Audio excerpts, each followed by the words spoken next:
slight and uniform enhancement, and in thrombosed aneurysm, rim enhancement due to filling defect. Thank you. MRI. On MRI, we can also on MRI there is also some difference between the patent and thrombosed aneurysm. And in T1 we can see that most of the patent aneurysm appears as flowvoid, or they may show heterogeneous signal intensity. In thrombosed aneurysm, appearance depends on the age of clot within the lumen. And on T2, typically hyperintense eliminated thrombus may show a hyperintense rim. DSA, or so-called gold standard. It has been reported more sensitivity in 3D DSA than over 2D DSA when regarding the detection of small aneurysms. Small aneurysms, as you remember, it's about 5 millimeters. Attention must be given when measuring the aneurysm because it's really necessary to measure it before the operation, before the occlusion. The aneurysm neck size, you remember the neck, where it is, and it can be overestimated by the 3D reconstruction. That's why we should do 2D reconstruction to measure. Thank you. So come closer to clinical case. My patient, this patient is a 50-year-old female. She's brought by her husband to emergency center after experiencing sudden onset of severe headache associated with vomiting, neck stiffness, and weakness. So you see some neurological deficits, symptoms. 2 weeks ago, she returned from jogging, some physical activity, noting a moderate headache with nausea and photophobia. So deficits is progressing. Did not have head trauma, so it's not traumatic. Has a history of hypertension, so it's big. So we're telling to be true, 180 to 90, it's very high.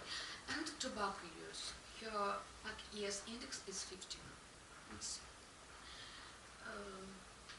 That's not good for her. What is the most likely diagnosis? Maybe you have some considerations. Very good. Good idea.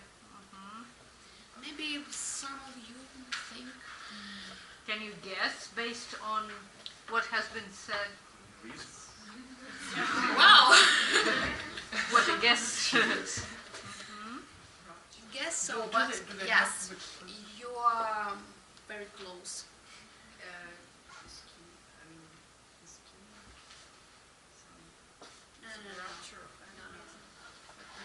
So the ischemic, if it rupture, it's more likely to hemorrhage. Hemorrhagic.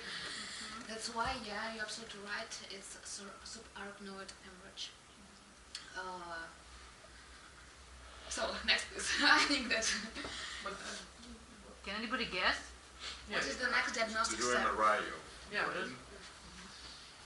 MRI? First, we should do a CT.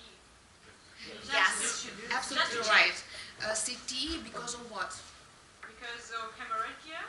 Yes, We we can have check it no with CT. time, and CT is don't need so much time. It's It's very much fast. more fast. Yeah, that's why we should do CT first. And what is the next step in therapy? It depends on diagnosis. You are so smart. Next, please. Consideration. So you were absolutely right. I'm sorry.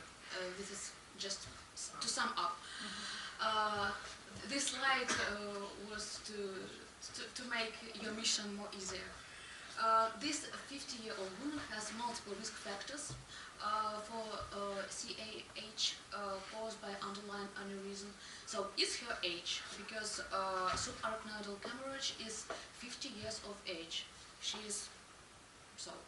Her sex, slightly higher risk for females, hypertension, tobacco use, and her recent moderate headache after jogging, physical strain, and neurological symptoms.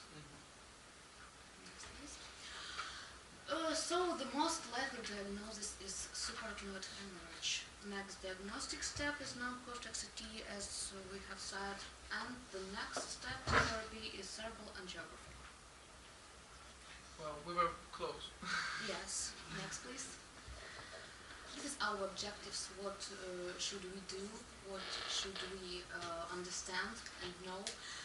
We should identify the epidemiology and risk factors for subarachnoid hemorrhage, understand the prognosis and complications of its condition, and know a diagnostic and therapeutic approach to this condition. Next, please. HEAD-CT without contrast is the most sensitive neuroimagination study for detecting subarachnoidal bleeding, appearing as hyperdensity within a cerebral convex systems and parenchyma. Sensitivity of CT is the greatest in 24 hours after the event, with the 50% still detectable after 1 week.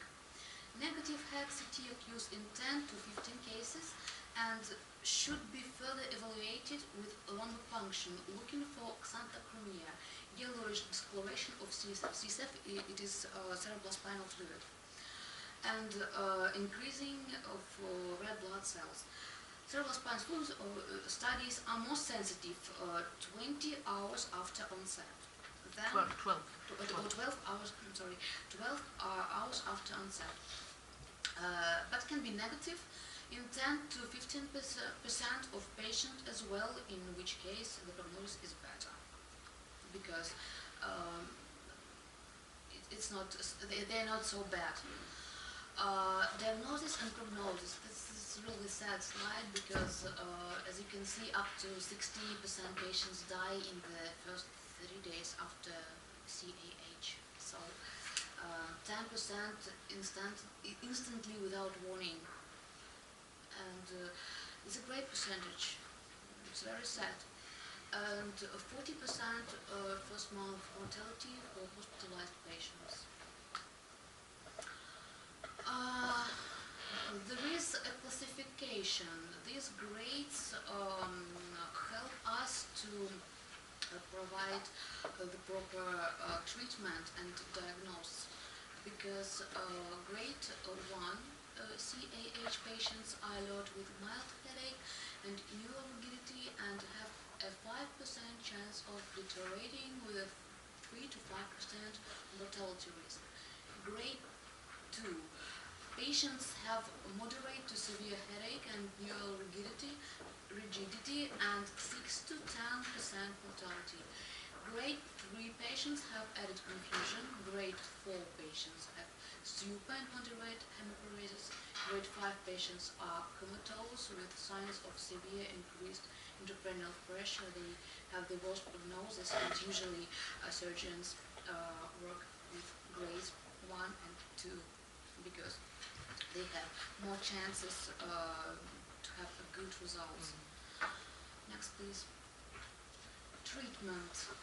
So, grade 1 and grade 2, as I have said, may be observed after diagnostic measures. Imagined conventional angiography is warranted in ruptured aneurysm is suspected and neurosurgical intervention is required. Endovascular coiling is indicated to reduce rebleeding in low-grade cases and has been shown to be superior to clipping. Clipping should be performed in the first 48 hours after onset or be delayed for 2 weeks to avoid the window of great risk of vasospasm, especially with complicated high-grade cases. Treatment 2, it is the mainstay of medical management is to reduce vasospasm through triple H therapy, so-called H therapy. It's hypertensive, hypervolemic hemodilution to maintain cerebral perfusion, and also nimotropin, a calcium channel block. Of course, treatment must be symptomatically. If you have great edema, it is normal for this condition. You should take diuretics. I think that no comments needed. It's absolutely clear. Next slide, please. A little bit closer to our case. Here is non-contrast CT scan. And we can see,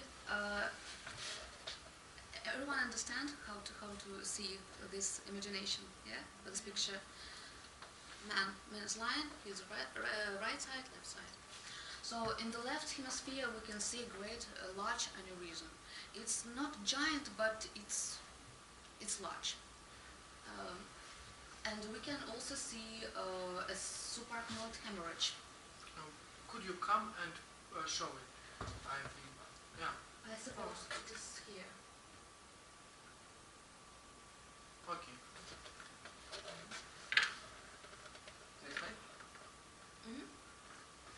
CT angiogram, we can also see this bright aneurysm, circular. This one, yes? This white balloon. Yeah, yeah. This is circular or berry-like aneurysm, and they are, so to say, they are the most, the most popular. Common. The most common. Give me this there. That's why I have chosen this theme. No, I'm kidding. Video general information. And I think now everyone can see this. And, Yeah, even me, I can see. yes. So we can see. Could you please show us the neck? No, the neck. Yeah. It's a task for you, Sasha. For me? Oh. Yeah. The neck of this thing, yes? Yes. And the body is something between top and the neck. This is the body, yes? Yeah, the dome? and the dome, the top is, yeah, and usually it ruptures. Cerebral angiography was then performed, demonstrating the left MCA aneurysm. Aneurysm was measured. As I have told you before the operation, we should measure the aneurysm to understand what is the best way to make an operation. Next, please. A microcatheter was advanced into the aneurysm, as you can see. And was deployed. And post-procedure images demonstrate occlusion of the aneurysm. This is procedure. Procedure. And So microcatheter. Microcatheter. Have to be careful about the terms. So yeah, and we occluded, and the final result you can see. This one was. This one is. Yes. Yeah. Next, please. So this is what I should say, that it's very important to prevent this condition, to pay attention to screening programs, which could probably reduce the cases of spontaneously ruptured aneurysm, because you have seen that there is a really big cases of death, hospitalized. High percentage of death, right. And it's much more easier for everyone to prevent. Thank you. Thank you. I'm looking forward to your questions. But are you really a student of fifth year?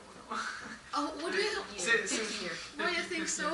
Seems to be like a real doctor's clinical case, because a lot of details.